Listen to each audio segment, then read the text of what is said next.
महाराज, मरने के बाद या फिर मोक्ष मिलने के बाद इस आत्मा का क्या होता है? नहीं, मरने के बाद तो जीव आत्मा बारंबार इस संसार में आती है।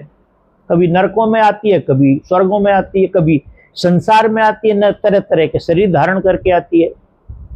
और जो दूसरी बात आपने कही कि मोक्ष हो जाता है तो आत्मा कैसी लगती, कैसी होती है, नहीं, जब मोक्ष हो जाता है ना तो फिर आत्मा नहीं रहती है, वो परमात्मा हो जाती है।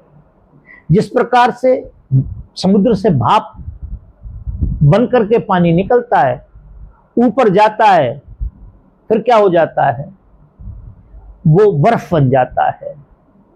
बर्फ बन के नीचे आता है, गल के फिर किसी नदी नाले में पहुंच जाता है।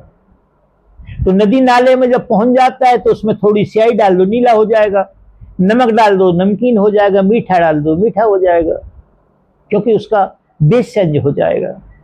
और जैसे ही वो घूम फिर के चारों तरफ से जब फिर वो समुद्र में पहुंच जाएगा किसी नदी के माध्यम से, तो उसमें स्याही डालो समुद्र में, क्या फर्क पड़ेगा?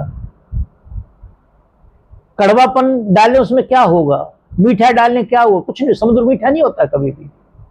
इसलिए जब आत्मा अपने पूर्ण रूप को प्राप्त हो जाएगी, परमेश्वर के सानिध्य में पहुंच जाएगी, तो उसका स्वरूप भी परमात्मा का हो जाएगा, कोई रूप नहीं रहेगा उसका।